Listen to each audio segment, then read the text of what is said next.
नमस्कार दोस्तों, रोमा की आवाज़ में आपका स्वागत है। आज की हमारी कहानी का नाम है माँ का एहसान। आज शाम रागनी अपनी सहेलियों के साथ किटी पार्टी में मस्त थी। ताश के खेल खेले जा रहे थे और साथ में गर्मा गर्म चाय नाश्ता भी चल रहा था। सभी जोर जोर से हंस बतिया रहे थे।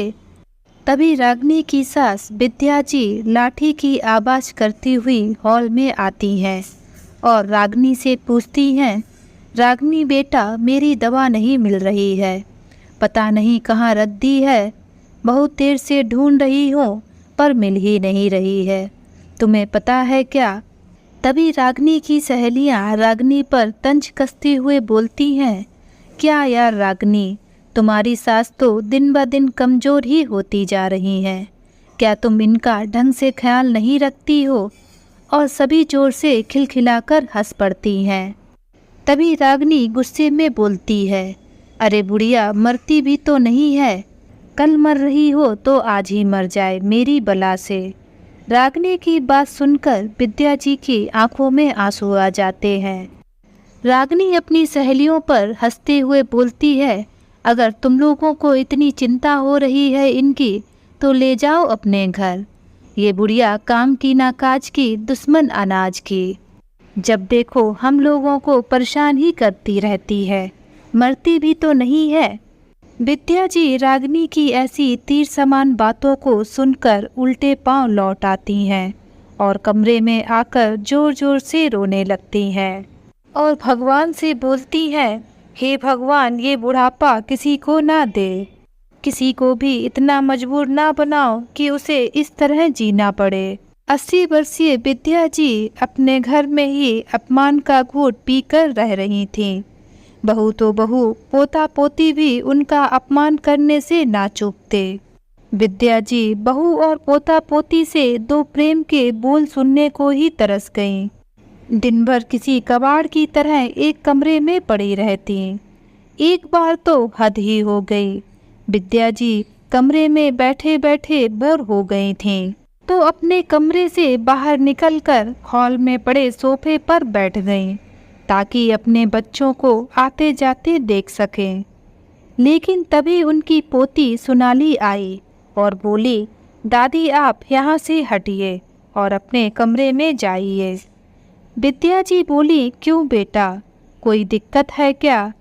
तो सोनाली उनसे गुस्से में बोली, एक बार में क्या आपको सुनाई नहीं पड़ता कि मुझे बार बार बोलना पड़ेगा?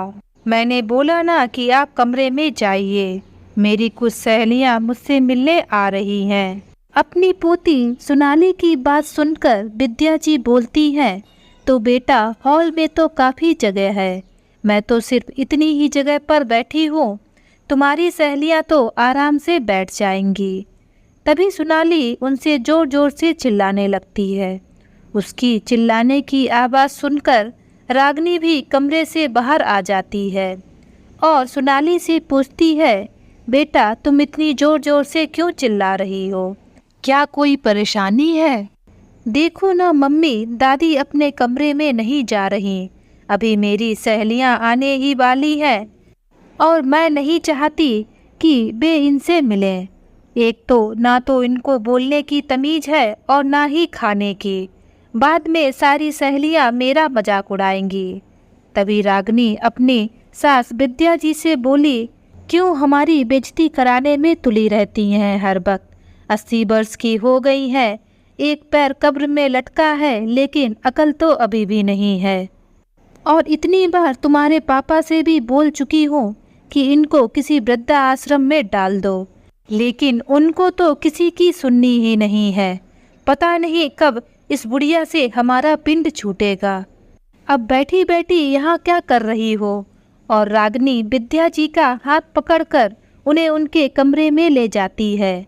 खबरदार जो इस कमरे से बाहर निकले, नहीं तो मुझसे बुरा कोई नहीं होगा, समझी आप? उस दिन तो बहू और पोती की बात उन्हें इतनी चुभी कि वह सोच सोच कर और रो रो कर बीमार ही पड़ गईं। उनको इतनी तेज बुखार आ गया कि उनको पानी और दवा देने वाला भी उनके पास नहीं था। वह दर्द से कराह रही थी, लेकिन उनके दर्द को समझने वाला अभी वहाँ कोई नहीं था।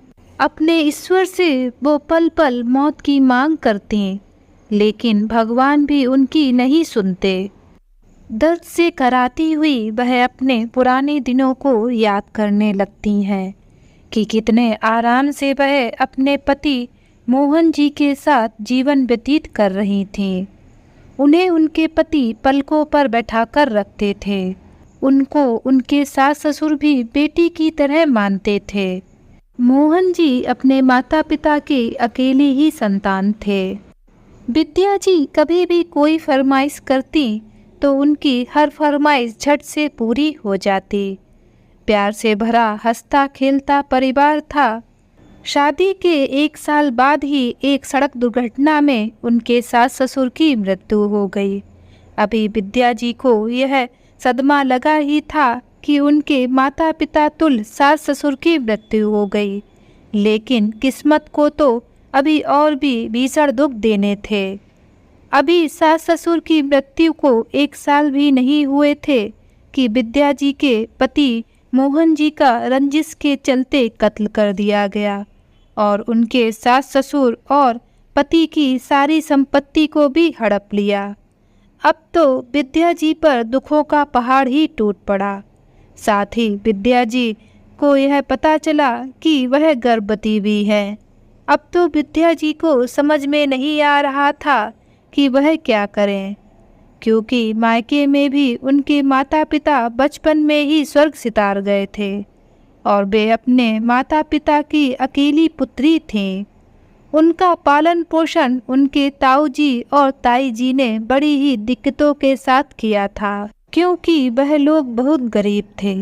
लेकिन विद्या जी बहुत सुंदर थीं, इस कारण उनकी शादी आसानी से एक अच्छे परिवार में हो गई। तो इस तरह से अब उनके सामने कोई भी सहारा नहीं था जहां वे अपना जीवन यापन व्यतीत कर सकें। लेकिन विद्या जी दृढ़ साहस वाली महिला थीं। पति की मृत्यु से वह पूरी तरह से टूट चुकी थीं। उनकी जीने की इच्छा बिल्कुल ही खत्म हो चुकी थी, लेकिन उन्होंने अपने बच्चे के लिए जीने की ठानी और कठिन परिश्रम किया। वह सभी मुसीबतों का डटकर सामना करती और कभी भी मुसीबतों के सामने घुटने नहीं टेकती। कुछ महीनों बाद उन्होंने एक सुंदर से बेटे को जन्म दिया, जिसका उन्होंने बड़े ही प्यार से नाम रखा जगदीश। जगदीश को पालने के लिए उन्होंने घरों में काम करना शुरू कर दिया। धीरे धीरे जगदीश बड़ा होने लगा। वह पढ़ने में बहुत होशियार था और बहुत ही समझदार भी था। जगदीश जैसे जैसे बड़ा हो रहा था, वह अपनी माँ की सारी तकलीफ़ों को समझता था और कभी भी उनसे किसी भी प्रकार की जिद नहीं करता था। वह पूरा मन लगाकर पढ़ता था। विद्या जी की तपस्या और जगदीश की मेहनत रंग लाई और उसने जज बनकर अपनी माँ का नाम रोशन कर दिया। विद्या जी तो अपने बेटे की सफलता में खुशी से नाचने लगीं। उन्हें लगा अब उनके जीवन का सारा अंधकार छट गया है। लेकिन कहते हैं ना, भगवान को अभी भी उन पर तरस नहीं आया। असल में जगदीश की शादी शहर के जाने माने सेठ रतनलाल जी की बेटी रागनी से हो गई। जगदीश भी रागनी को पहले से ही जानता था और उसे पसंद भी करता था। विद्या जी को जब पता चला कि उनका बेटा रागनी को पसंद करता है, तो उन्होंने भी अपने बेटे की पसंद को सहर्ष स्वीकार कर लिया। उन्होंने अपने बेटे की धूमधाम से शादी की। शादी के बाद रागनी का गृह प्रवेश हुआ। रागनी अपने पति को तो पसंद करती थी, लेकिन उनकी माँ के साथ अच्छा व्यवहार नहीं करती थी। वह विद्या जी को अपने साथ रखना नहीं चाहती थी, लेकिन जगदीश के आगे रागनी की एक भी ना चलती थी। वह चाहे जितना भी बोलती, लेकिन जगदीश अपनी माँ को अपने साथ ही रखना चाहता था। जगदीश अपनी माँ की सेवा में कोई कमी नहीं रखता, लेकिन काम के सिलसिले में उसे घर से बाहर तो जाना ही होता था। उस बीच रागनी का व्यवहार विद्या जी के लिए बहुत ही खराब होता था, लेकिन अपने बेटे की खुशी के लिए वह चुपचाप रागिनी के उस व्यवहार को सहन कर लेती और उसे अपनी बेटी समझकर माफ कर देती। शादी के 2 साल बाद रागिनी के एक बेटी सोनाली हुई। पोती के जन्म से विद्या जी को भी बहुत खुशी हुई।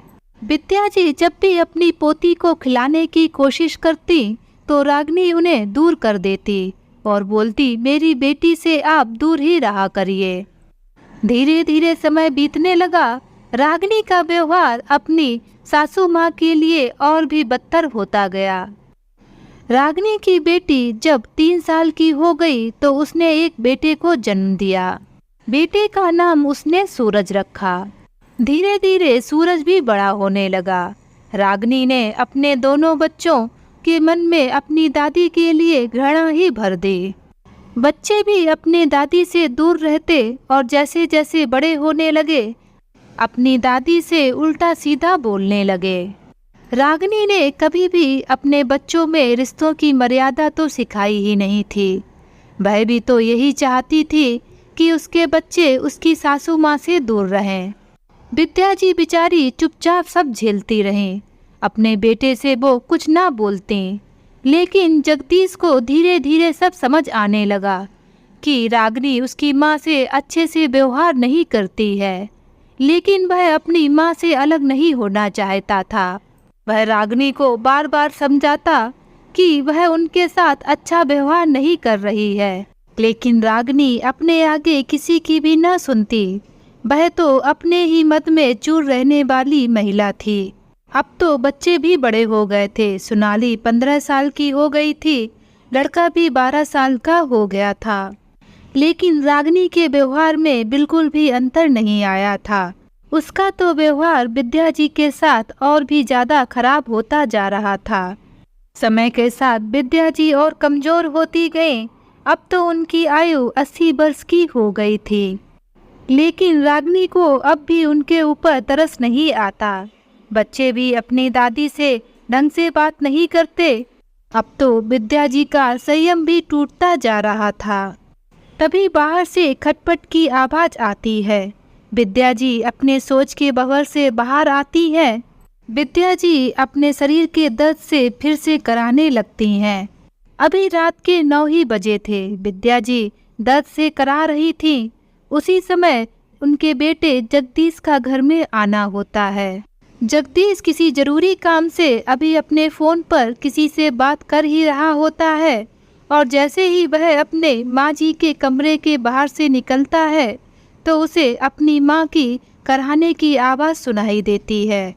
अपनी माँ की कराहने की आवाज़ सुनकर उसके कदम वहीं पर रुक जाते हैं और वह फ़ोन कट कर देता है और सीधा अपनी माँ के पास जाता है। वह माँ से बोलता है, माँ जी क्या हो गया, आप दर्द से क्यों करा रही हैं? लेकिन विद्या जी को इतना तेज बुखार था कि उनके मुंह से आवाज़ ही नहीं निकल रही थी। वह अपनी माँ के सर पर हाथ रखकर देखता है तो उसे महसूस होता है कि उसकी माँ को बहुत तेज बुखार है। जगदीश को अपनी माँ की ऐसी हालत देखकर रोना आ जाता है। वह देखता है कि उनकी माँ दर्द से करा रही थी, लेकिन उनके पास कोई भी नहीं था, ना ही उसकी पत्नी, ना ही उसके बेटे बेटी और ना ही नौकर चाकर। वह रोता हुआ अपनी माँ के सर पर ठंडी पानी की पट्टियाँ रखने लगा और तुरंत ही डॉक्टर को भी कॉल कर दिया। डॉक्टर साहब आए और उन्होंने विद्या जी का चेकअप किया। देखते ही वह चौंक गए कि इनको तो बहुत तेज बुखार है, तुरंत ही इंजेक्शन लगाना पड़ेगा, नहीं तो हालत गंभीर हो जाएगी। डॉक्टर ने विद्या जी को इंजेक्शन लगाया और उन्हें सुबह तक होश आने की बात कही। डॉक्टर साहब तो चले गए, लेकिन जगदीश अपनी माँ के पास से गया नहीं। वह उनके पास ही बैठा रहा और रात भर उनके सर पर ठंडे पानी की पट्टियाँ रखता रहा। सुबह सुबह ही विद्या जी को होश आ गया। जैसे ही जगदीश ने देखा कि उसकी माँ को होश आ गया है, वह उनसे लिपटकर रोने लगा। माँ बेटे ने जी भर के आपस में बात की और अपना दुख दर्द बांटा। अब 2-4 दिन बीत गए। तो सुबह सुबह रागिनी इधर से उधर टहल रही थी। उसके मन में कुछ चल रहा था। वह परेशान सी थी।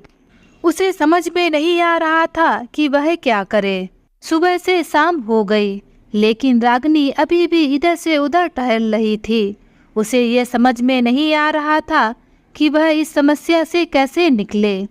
जब वह सोच सोच कर परेशान हो गई तो उसने अपने भाई जगजीवन जी को फोन लगाया। रागिनी फोन पर बोलती है, हेलो भैया, और एकदम रोने लगती है। जगजीवन जी जैसे ही रागिनी की रोने की आवाज़ सुनते हैं तो वो भी घबरा जाते हैं और बोलते हैं, हेलो रागिनी बेटा, क्या हो गया? तुम ऐसे क्यों रो रही हो? मुझे तो बताओ, तुम ऐसे मत रो। लेकिन रागिनी का तो रो रो कर बुरा हाल हो रहा था। जैसे तैसे जगजीवन भैया ने रागिनी को चुप कराया। जब रागिनी थोड़ा सा शांत हुई तो उन्होंने पूछा, रागिनी आखिर हुआ क्या है? तब उधर से आवाज आई, भैया आप कहाँ हैं और कितनी देर में आप यहाँ आ सकते हैं? प्लीज़ जल्दी आ जाइए, मुझे आपकी ज़रूरत है। अपनी बहन को ऐसे परेशान होते हुए जगजीवन जी को तो काटो तो खून नहीं। वो भी घबरा गए और रागिनी से बोले, मुझे पहुँचने में 2 घंटे लगेंगे, तुम परेशान मत हो, मैं जल्दी ही तुम्हारे घर पर आ रहा हूँ। और जगजीवन जी आगे बोलते हैं, रागिनी बेटा मुझे कुछ बताओ तो, आखिर हुआ क्या है? तुम इतना परेशान क्यों हो और ऐसे रोए क्यों जा रही हो? मेरा भी दिल घबरा रहा है। तब रागिनी रोते हुए भैया की बात बीच में काटते हुए बोलती है, नहीं भैया, आप यहाँ ही आ जाइए, आपको यहाँ आकर सब पता चल जाएगा। तब जगजीवन जी बोले, रागिनी अगर तुम बात नहीं बता पा रही हो तो जगदीश जी को फ़ोन दीजिए, मैं उनसे ही बात कर लूँगा। अगर जगदीश जी नहीं है तो माँ जी से ही बात करा दो। तब रागिनी बोलती है, नहीं भैया, आपको यहीं आना होगा, आप जल्दी से आ जाओ, आपको सारी बात पता चल जाएगी। फिर जगजीवन जी भी फ़ोन रख देते हैं और अपनी बहन के घर चल देते हैं। उन 2 घंटों का सफ़र जगजीवन जी भी काट नहीं पा रहे थे। उनके मन में तरह तरह के गलत ख्याल आ रहे थे, क्योंकि रागिनी उनकी छोटी बहन थी और वह उससे बहुत प्यार करते थे। उसे किसी तरीके का दुख हो वह बिल्कुल भी बर्दाश्त नहीं कर सकते थे। आज रागिनी को ऐसे रोता हुआ देखकर उनकी तो आत्मा ही कांप गई। फिर दिल में ऐसा वैसा सोचते हुए वह रागिनी के घर पहुंच जाते हैं। जगजीवन जी जैसे ही रागिनी के घर पहुंचते हैं तो वह देखते हैं कि जगदीश जी सामने बैठे हुए हैं और रागिनी उनके सामने रो रही है, रो रो कर चिल्ला रही है। फिर वह देखते हैं कि पास में ही बैठे उनके भांजे भांजी भी परेशान हैं। सोनाली अपनी माँ को चुप करा रही है और बेटा अपने पिताजी को कुछ बोल रहा है। जगजीवन जी ने तुरंत ही रागिनी से पूछा, बेटा ऐसे क्यों रो रही हो और जगदीश जी ऐसे चुपचाप क्यों बैठे हुए हैं? मुझे कुछ तो बताओ, मेरा दिल घबरा रहा है। वह जगदीश जी से भी बोलते हैं, जगदीश जी ऐसा क्या हो गया? आखिर क्या बात है? रागिनी ऐसे क्यों रोए जा रही है? मुझे कुछ समझ में नहीं आ रहा है। लेकिन जगदीश जी कोई भी जवाब नहीं दे रहे थे। फिर रागिनी ने कहा, ये देखिए तलाक के पेपर, ये कोर्ट से तैयार करके लाए हैं, मुझे तलाक देना चाहते हैं। रागिनी की जब इतनी बात सुनी तो जगजीवन जी के पैरों तले जमीन खिसक गई। जगजीवन जी भी जगदीश जी से बोलते हैं, आप ऐसा नहीं कर सकते, मेरी बहन को तलाक नहीं दे सकते, ये तो उसके साथ ज्यादती होगी। फिर जगजीवन जी आगे बोलते हैं, ये कैसे हो सकता है? आपकी इतनी अच्छी फैमिली है, 2 प्यारे से बच्चे हैं, सब कुछ सेटल्ड है। मुझे तो ये आप लोगों का मजाक ही लग रहा है। मुझे तो विश्वास ही नहीं हो रहा कि आप ऐसा घटिया कदम उठा सकते हैं। समाज के लिए एक मिसाल पैदा करने वाला इंसान भी क्या ऐसा गलत कदम उठा सकता है? लेकिन जगदीश जी कुछ नहीं बोल रहे थे। फिर जगजीवन जी ने बच्चों से पूछा, दादी किधर हैं? बच्चों ने बताया, पापा ने उन्हें 3 दिन पहले मथुरा के वृद्धाश्रम में शिफ्ट करा दिया है। तब जगजीवन जी को कुछ कुछ बातें समझ में आने लगीं। उन्होंने अपने आप को थोड़ा सा नॉर्मल किया और घर के नौकर से बोले, जाओ 2 कप चाय बनाकर लाओ। तब तक उन्होंने रागिनी को भी चुप कराया और जैसे ही नौकर चाय बनाकर लाया तो जगजीवन जी ने बड़ी मुश्किल से ही जगदीश जी को चाय पिलाई। लेकिन जगदीश जी चाय पीने में बहुत ही नानुकुर कर रहे थे। उनके मुंह से एक भी शब्द नहीं निकल रहा था। लाख कोशिशों के बाद जगजीवन जी जगदीश जी को चाय पिलाने में सफल हुए। चाय पीने के बाद जगदीश जी भी जोर से रोने लगे। उनको रोता देखकर जगजीवन जी को तो मानो काटो तो खून नहीं। जगदीश जी रोते हुए बोलने लगे, मैंने 3-4 दिन से कुछ भी नहीं खाया है। मैं अपनी 80 वर्षीय माँ को कुछ लोगों के हवाले करके आया हूँ। सालों से मेरे घर में मेरी माँ के लिए इतनी मुसीबतें हो गई है कि तुम्हारी बहन रागिनी ने कसम खा ली है कि मैं भी माँ जी का ध्यान नहीं रख सकती। ना तो तुम्हारी बहन मेरी माँ से अच्छे से बात करती है और ना ही मेरे बच्चे मेरी माँ को इज्जत और सम्मान देते हैं। मेरे कोर्ट को निकलने के बाद मेरी माँ रोज रोती थी। अरे ये लोग तो इतने जालिम थे कि खुद तो बात करते नहीं थे और नौकरों से भी उनसे बदसलूकी कराते थे। मेरी माँ बूढ़ी हो चुकी थी और उनको नौकरों द्वारा बुढ़िया बुढ़िया बुलवाते थे। घर में पोछा लगाने वाली बाई भी उनसे ढंग से बात नहीं करती थी। अगर वह गलती से गीले फर्श पर अपना पैर रख देती थी तो वह भी उनसे चिल्ला पड़ती थी और कहती थी, बुढ़िया चुपचाप ऊपर बेड पर बैठी रहे, नहीं तो तेरी शिकायत मेम साहब से कर दूंगी। मेरी माँ ने मुझसे 1 महीने पहले ही बोल दिया था, बेटा तू मुझे वृद्धाश्रम में शिफ्ट करा दे। मैंने बहुत कोशिशें की पूरी फैमिली को समझाने की, लेकिन किसी ने भी मेरी माँ से सीधे मुंह बात नहीं की। हर रोज उनकी बेइज्जती होती, हर रोज उनकी नाकदरी होती। मेरे पिताजी की मृत्यु तो मेरे जन्म के पहले ही हो चुकी थी। दूसरों के घर काम करके उनके जूठे बर्तन धोकर मेरी माँ ने मुझे कैसे पाला है, ये लोग कैसे समझेंगे।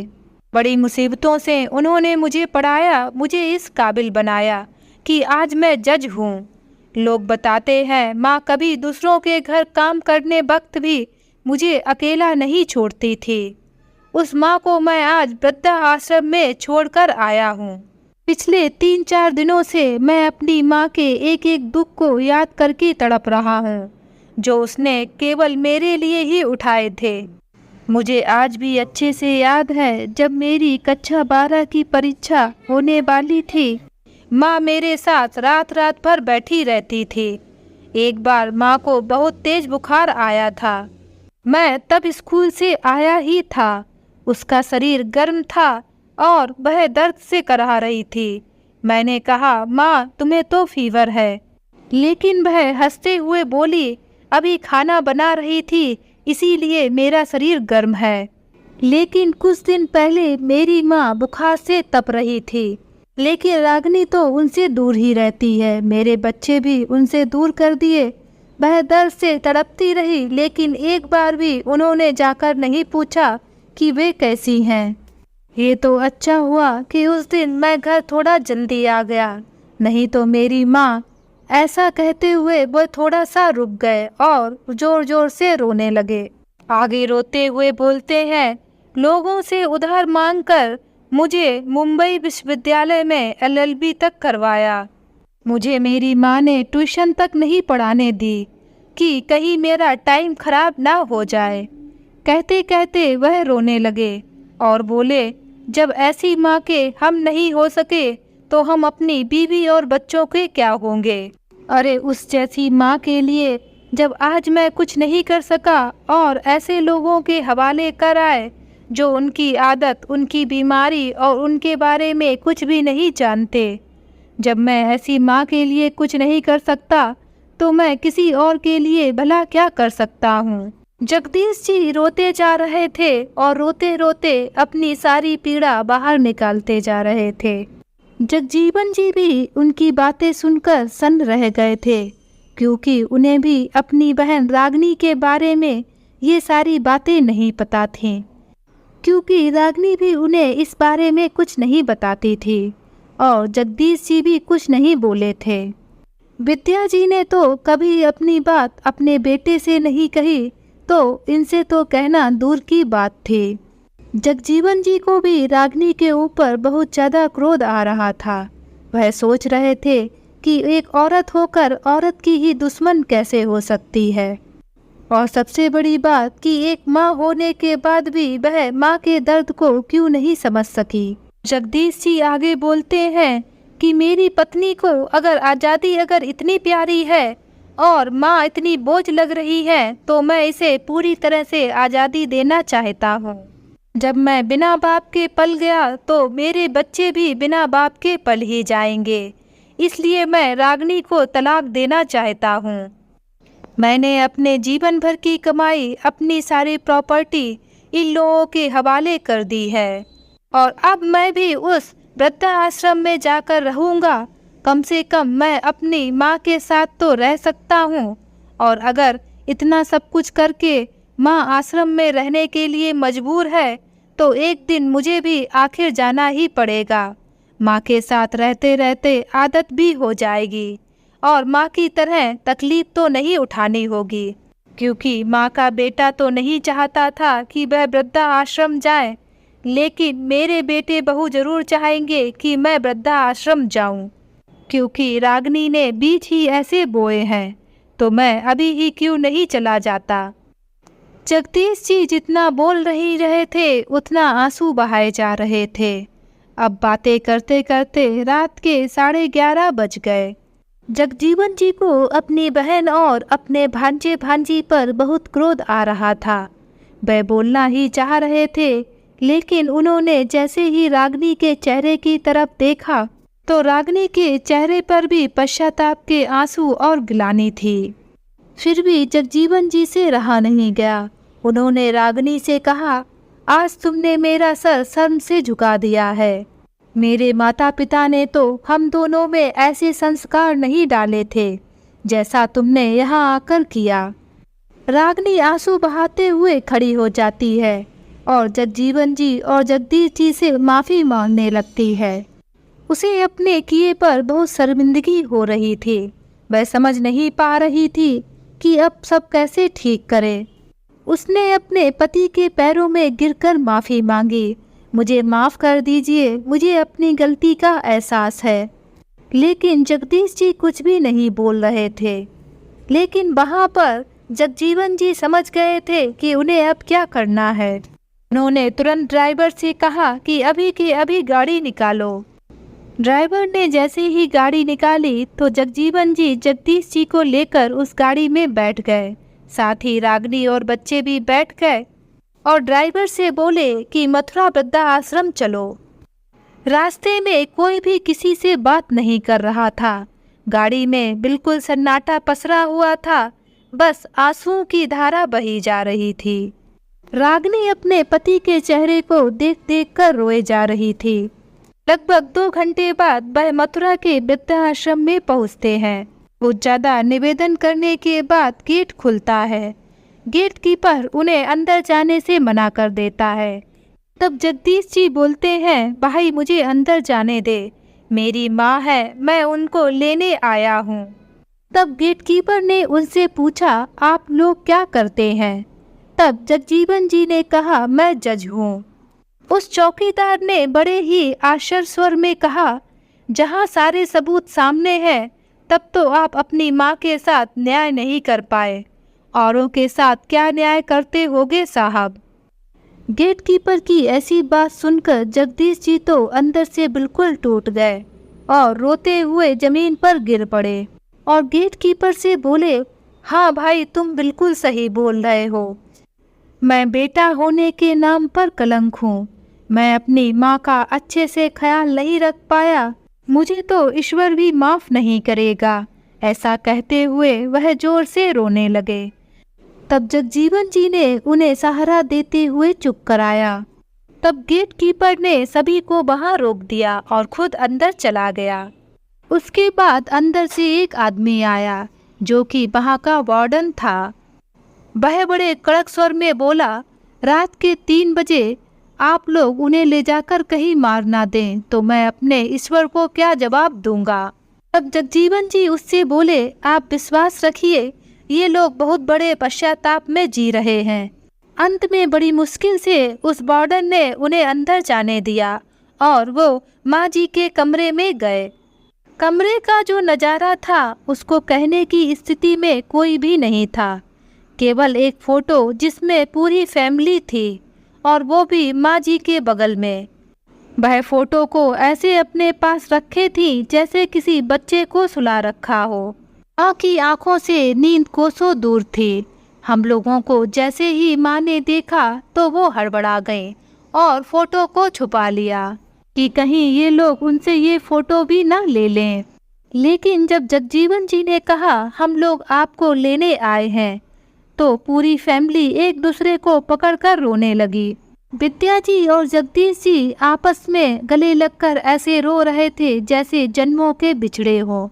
एक माँ बेटे का ऐसा मिलन देखकर जगजीवन जी भी रो पड़े। इधर रागिनी का भी रो रो कर बुरा हाल था। बच्चों को भी अपनी गलती का एहसास था।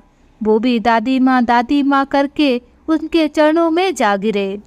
रागिनी ने अपने किए की माफ़ी मांगी और माँ जी से बोली, माँ जी मुझे माफ़ कर दीजिए, मेरे कर्म तो माफ़ करने लायक नहीं है, लेकिन आप जो भी मुझे सज़ा देंगी वह मुझे कबूल होगी। बस आप मेरे साथ अपने घर चलिए, हम लोग आपके साथ रहना चाहते हैं, आपकी छत्र छाया में, आपके आशीर्वाद से। सब लोगों की रोने की आवाज़ से आसपास के कमरों में और भी बुजुर्ग थे। सब लोग जागकर बाहर तक ही आ गए। उनकी भी आंखें नम थीं यह सब नज़ारा देखकर। कुछ समय के बाद सब लोग चलने की तैयारी करने लगे। पूरे आश्रम के लोग बाहर तक आए। किसी तरह हम लोग आश्रम के लोगों को छोड़ पाए। सब लोग इस आशा से देख रहे थे कि शायद उनको भी कोई लेने आए। रास्ते भर बच्चे और भाभी जी तो शांत रहे, लेकिन जगदीश जी और विद्या जी एक दूसरे की भावनाओं को अपने पुराने रिश्तों पर बिठा रहे थे। घर आते आते सुबह हो गई थी। रागिनी को भी समझ में आ गया था कि उसकी खुशी की चाबी कहाँ है। वह समझ गई थी कि उसके पति को किसके पास सच्चा सुख मिलता है। आज इतने संघर्ष के बाद विद्या जी की सारी समस्याएं खत्म हो गईं। आज उनकी बहू पोते पोती भी उनके पास लौट आए। उनका बेटा तो पहले से ही उनके पास था।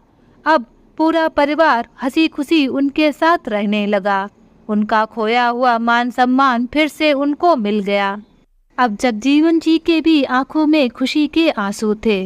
वह खुशी खुशी अपने घर को चल दिए और अपनी बहन के लिए खुश थे कि उसने अपने गलतियों का एहसास करके अपनी गलती की माफ़ी मांग ली। दोस्तों, कहा जाता है कि माता पिता के चरणों में स्वर्ग होता है। पति या पत्नी किसी को भी ये हक नहीं है कि वह एक दूसरे के माता पिता को दुख पहुंचाए, क्योंकि हम जैसे कर्म करेंगे वैसा ही फल हम लोगों के पास लौट कर आएगा। तो दोस्तों, आज की ये कहानी आप सभी लोगों को कैसी लगी नीचे कमेंट बॉक्स में लिखकर मुझे ज़रूर बताएं। अगर ये कहानी आप सभी लोगों को अच्छी लगे तो प्लीज़ इस वीडियो को लाइक और शेयर ज़रूर करें और मेरे चैनल को सब्सक्राइब करना ना भूलें। तो फिर मिलते हैं एक नई कहानी के साथ। बाय।